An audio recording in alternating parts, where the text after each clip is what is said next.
Hello guys, आप सभी साथियों का स्वागत है आपके अपने यूट्यूब चैनल टॉपर्स इन पर। तो डेली की तरह हम लोग आज भी मॉर्निंग अपडेट लाए हैं। जितनी इंपॉर्टेंट अपडेट आज के न्यूज़पेपर में आई है वो सारी अपडेट हम लोग देखने वाले हैं। तो आज के न्यूज़पेपर में तीन बड़ी अपडेट है। एक तो यूपी टेट 2023 को लेकर के है, एलटी ग्रेड और टीजीटी की नई भर्ती के बारे में एक सूचना निकल कर आई है, और जहां पर जो और भी चीज है वो यूपीपीएससी वाले छात्रों के लिए एक बहुत बड़ी अपडेट निकल कर आई है। तो ये तीनों अपडेट काफी ज्यादा इंपॉर्टेंट है, तो हम लोग इस वीडियो को देखेंगे। उसके पहले अगर आप चैनल पर नए हैं तो चैनल को आप जरूर सब्सक्राइब करें, जिससे आपको सारी रियल और ऑथेंटिक अपडेट घर बैठे आराम से मिलती रहे।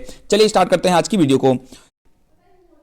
चलिए गाइस, तो आज हम लोग बात करने वाले हैं केवीएस पीआरटी की बेस्ट बुक के बारे में, जो कि चक्षु पब्लिकेशन की ये बुक है। आपको हम बता दें कि पीआरटी 2023 केवीएस की भर्ती के लिए सबसे बेहतरीन बुक है। साथ ही साथ 2000 से ज्यादा बहुविकल्पीय प्रश्न होंगे, और ये जो बुक है वो बिल्कुल लेटेस्ट पैटर्न पर जो है ये आधारित है। इसके बुक की कुछ खास चीजें मैं आपको दिखा देता हूं, आप यहां पर देख सकते हैं। हर एक चीज बिल्कुल जबरदस्त तरीके से दिया गया है। विषय सूची में भी सब चीज दिया गया है कि कौन सी कहां चीजें आपको देखने को मिलेंगी, और साथ ही साथ यहां पर हर एक चीज समसामयिकी इसमें जोड़ा गया है, जो कि काफी बेहतरीन बुक है। यानी मैं ये कह सकता हूं कि केवीएस पीआरटी के लिए बिल्कुल ही कंप्लीट बुक है। इसमें आपको एमसीक्यू भी देखने को मिल जाएगा। अब जो है आप डिस्क्रिप्शन बॉक्स में लिंक है, वहां से भी जाकर आप इस बुक को ले सकते हैं। साथ ही साथ आप किसी भी बुक स्टोर से जाकर आप इस बुक को आराम से खरीद सकते हैं। हर एक बुक स्टोर पर यह बुक जो है आपको अवेलेबल मिल जाएगी। तो बेहतरीन बुक है, आप जाकर ये जो है चक्षु पब्लिकेशन की बुक आप जरूर ले लें। सबसे पहले यहां पर एक बड़ी अपडेट है। कल इसको लेकर के सीएम योगी जी ने जो है ट्वीट भी किया था कि शिक्षक भर्ती के लिए बनेगा एकीकृत शिक्षा सेवा चयन आयोग। यानी कि अब जो यहां पर शिक्षक भर्ती जो कराई जाएगी उसके लिए एक अलग से सेवा चयन आयोग बनाया जाएगा, और वही सेवा चयन आयोग जो है जितनी भी शिक्षक भर्तियां होंगी उत्तर प्रदेश में वो सारी शिक्षक भर्ती कराई जाएगी। यहां पर लिखा है कि मुख्यमंत्री योगी आदित्यनाथ ने शिक्षकों की भर्ती के लिए जल्द ही उत्तर प्रदेश शिक्षा सेवा चयन आयोग का गठन करने का निर्देश दिए हैं। इसकी आयोग के जरिए ही बेसिक, माध्यमिक, उच्च और तकनीकी शिक्षण संस्थानों में योग्य शिक्षकों का चयन किया जाएगा। यही नहीं, अब प्राथमिक तथा उच्च प्राथमिक स्तर की शिक्षक पात्रता परीक्षा, ये आप यहां बड़ी अपडेट देख लीजिए। यानी कहने का मतलब जो आप पेपर देते हो यूपी टेट लेवल 1 लेवल 2 यानी कि प्राइमरी और जूनियर का जो आप पेपर देते हो, अब यूपी टेट का जो पेपर होगा वो भी यही शिक्षा सेवा चयन आयोग करवाएगा, और साथ ही साथ में जो आपका सुपर टेट होता है वो भी आपका यही आयोग करवाएगा। तो कहीं ना कहीं बहुत बड़ा बदलाव होने वाला है इस पर। आगे ये लिखा कि मुख्यमंत्री ने मंगलवार को लोक भवन में हुई उच्च स्तरीय बैठक में कहा कि वर्तमान में बेसिक, माध्यमिक, उच्च और तकनीकी शिक्षण संस्थानों में शिक्षकों के चयन के लिए अलग अलग प्राधिकारी बोर्ड व आयोग चल रहे हैं। ऐसे में भविष्य की जरूरतों को देखते हुए नीतिगत सुधारों के तहत शिक्षक चयन आयोग को एकीकृत स्वरूप दिया जाना उचित होगा।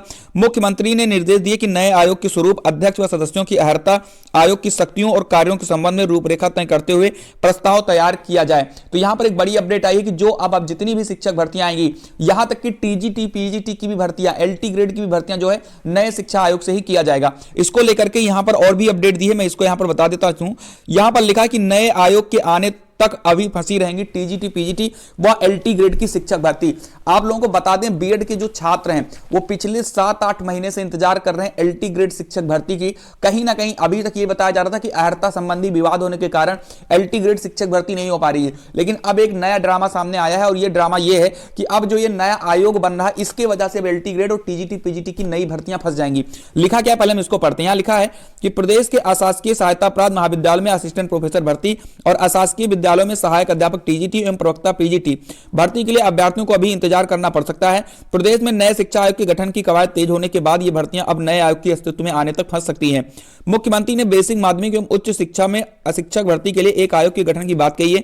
इसके लिए प्रस्ताव भी मांग लिया है। ऐसे में माध्यमिक शिक्षा सेवा चयन बोर्ड और उच्चतर शिक्षा सेवा आयोग को अब नए शिक्षा आयोग से समाहित कर लिया जाएगा। वहीं राजकीय विद्यालयों एवं महाविद्यालयों की भर्तियां भी नए आयोग के माध्यम से कराए जाने की तैयारी है। साथ ही बेसिक शिक्षा विभाग में शिक्षकों की भर्ती भी अब नए आयोग के माध्यम से होगी। चयन बोर्ड की ओर से अशासकीय विद्यालयों में टीजीटी, पीजीटी के 4163 पदों पर भर्ती के लिए अगस्त 2022 में आवेदन की प्रक्रिया पूरी हो चुकी है, लेकिन चयन बोर्ड में सदस्यों के सभी 10 पद जो हैं अभी रिक्त पड़े हैं, और अध्यक्ष भी अप्रैल 2023 में रिटायर होने जा रहे हैं। परीक्षा तिथि अभी घोषित नहीं की गई है और न ही नए सदस्यों की नियुक्ति की गई है। तो यहां पर ये चीजें बताई गई कि नए आयोग के आने के कारण यहां पर जो है जो आपकी टीजीटी, पीजीटी है ये आपकी फंस सकती है, और एलटी ग्रेड शिक्षक भर्ती भी आपकी जो है फंस सकती है। क्योंकि आपने देखा होगा कि एलटी ग्रेड शिक्षक भर्ती जो है जिसके बहुत ज्यादा उम्मीद थी कि यूपीपीएससी की जो वार्षिक कैलेंडर आता है उस वार्षिक कैलेंडर में इसको दिया जाएगा। आपने देखा होगा कि मंगलवार को इसका वार्षिक कैलेंडर जारी किया गया यूपीपीएससी का, लेकिन दूर दूर तक जो है एलटी ग्रेड की शिक्षक भर्ती का नामो निशान उसमें नहीं है। ना ये बताया गया इसकी परीक्षा कब तक हो सकती है, ना ये बताया गया इसका फॉर्म कब तक आएगा। हाँ, ये चीज जरूर सभी को बताया जा रहा है कि इसका अध्याचन 6000 पदों पर आ चुका है। तो फिलहाल के लिए यहाँ पर टीजीटी, पीजीटी व एलटी ग्रेड शिक्षक भर्ती को लेकर के जो है यहाँ पर छात्रों जो है परेशानी, भाई जाहिर सी बात है ये जो अपडेट है वो परेशान करने ही वाली है, क्योंकि एलटी ग्रेड शिक्षक भर्ती का इंतजार जो है बीएड के छात्र बहुत दिनों से कर रहे हैं, और उन लोगों को जो है एक तगड़ा वाला झटका लगता हुआ नजर आ रहा है। चलिए बढ़ते हैं आगे की तरफ। अगली जो अपडेट है वो यूपीपीएससी से है, एक बड़ी अपडेट है और कहीं ना कहीं यूपीपीएससी वाले छात्रों के लिए खुशखबरी भी है। यूपीपीएससी एक बार विवरण देकर बार बार दे सकेंगे परीक्षा, यानी कि अब जो है आप लोगों का ओटीआर प्रणाली स्टार्ट हो गई है, यानी वन टाइम रजिस्ट्रेशन, यानी कि अब एक बार आप जो है रजिस्ट्रेशन करिए और उसके बाद जितनी भी परीक्षाएं जो यूपीपीएससी से होती हैं आप उन परीक्षाओं को आप दे सकेंगे। क्या क्या कारण है यहां पर देखते हैं। अब आयोग में अभ्यर्थियों को एक ही बार कराना होगा पंजीकरण, योगी बोले 5.5 साल में भर्तियों में सुनिश्चित की पारदर्शिता। उत्तर प्रदेश लोक सेवा आयोग की नौकरियों के लिए अब बार बार फॉर्म भरने के बजाय एक बार ही ऑनलाइन पंजीकरण करना होगा। इस दौरान अभ्यर्थियों को अपना सभी विवरण, प्रमाण पत्र, फोटो और हस्ताक्षर अपलोड करना होगा। इसके बाद एक रजिस्ट्रेशन नंबर जारी होगा जिसे वेबसाइट पर डालते ही अभ्यर्थियों का पूरा विवरण उपलब्ध हो जाएगा। इसके लिए वन टाइम रजिस्ट्रेशन सिस्टम विकसित किया गया है। अभ्यर्थी जब भी किसी नई नौकरी का फॉर्म भरेगा तो उसे सिर्फ अपना ओटीआर डालना होगा, बाकी विवरण स्वतः जो है अपलोड हो जाएगा। तो ये एक अच्छी अपडेट है, मुझे लग रहा है कि अब बार बार आपको फॉर्म नहीं भरना पड़ेगा। आप एक बार जो है वहां पर अपना रजिस्ट्रेशन नंबर डालेंगे, जो वन टाइम रजिस्ट्रेशन नंबर आपको मिलेगा उसको आप डालेंगे तो आप जो है आपका जितना भी विवरण होगा, यानी कि आप बार बार आप फोटो नहीं अपलोड करना पड़ेगा, बार बार सिग्नेचर नहीं अपडेट करना पड़ेगा, यानी कि जो आपका बेसिक डिटेल, आपका नाम, मम्मी नाम, date of birth, education qualification, ये सारी चीजें आपको बार बार नहीं डालना पड़ेगा, आप इस झंझट से आप बच जाएंगे। इसमें लिखा है कि इसके लिए मुख्यमंत्री योगी आदित्यनाथ ने मंगलवार को ओटीआर सिस्टम और यूपीपीएससी की नई वेबसाइट का शुभारंभ किया।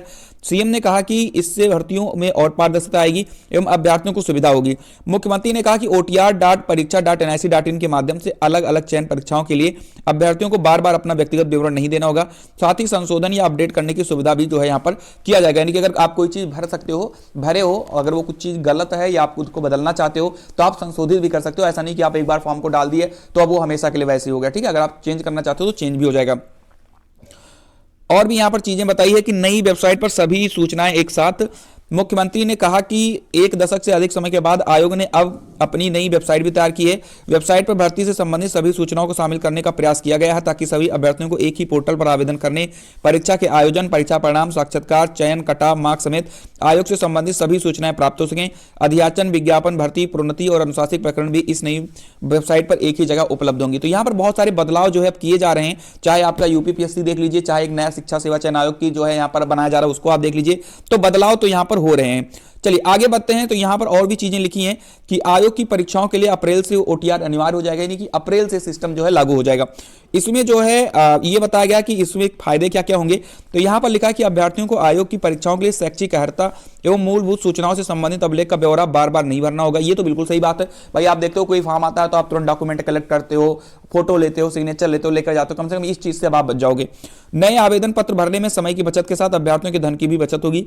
मूलभूत सूचनाओं को संशोधित करने का पर्याप्त अवसर मिलेगा। समीक्षा के दौरान गलती होती है तो स्वयं ही ठीक कर सकते हैं। जल्दबाजी में गलत सूचना भरने से या अंतिम समय में तकनीकी परेशानियों से निजात मिलेगी। बिल्कुल कंफर्म चीज है यहाँ पर कि अगर आप बार बार भरते हो तो हो सकता है आपसे गलतियां हो जाएं। अगर एक बार आप भर दिए, कुछ गलतियां भी हैं तो आप संशोधित भी कर सकते हो। उसके बाद सबसे बड़ी बात है आपका पैसा बचेगा, बार बार आपको कैफे नहीं जाना पड़ेगा। दूसरी चीज आपका जो सबसे ज्यादा इंपॉर्टेंट है कि यहाँ पर जो सर्वर का इश्यू होता है, सर्वर डाउन हो जाता है, आप देखते हो अक्सर भर्तियों में, उससे भी आपको निजात मिल जाएगी। यहाँ पर एक चीज और बताया गया है कि एक से अधिक अगर आप ओटीआर करते हैं तो आपका जो आवेदन है वो निरस्त हो जाएगा। तो इन चीजों को ध्यान रखना, एक ही भरना है, सही से भरना है, वही आपका हमेशा के लिए हो जाएगा, ठीक है। तो फिलहाल ये रही आज की मॉर्निंग अपडेट। वीडियो अगर अच्छी लगी हो तो वीडियो को लाइक करें, चैनल पर नए सब्सक्राइब करें और हाँ, वीडियो को थोड़ा शेयर कर दें तो ज्यादा अच्छा रहेगा। मिलते हैं अगली वीडियो में, तब तक के लिए खुश रहिए, मस्त रहिए।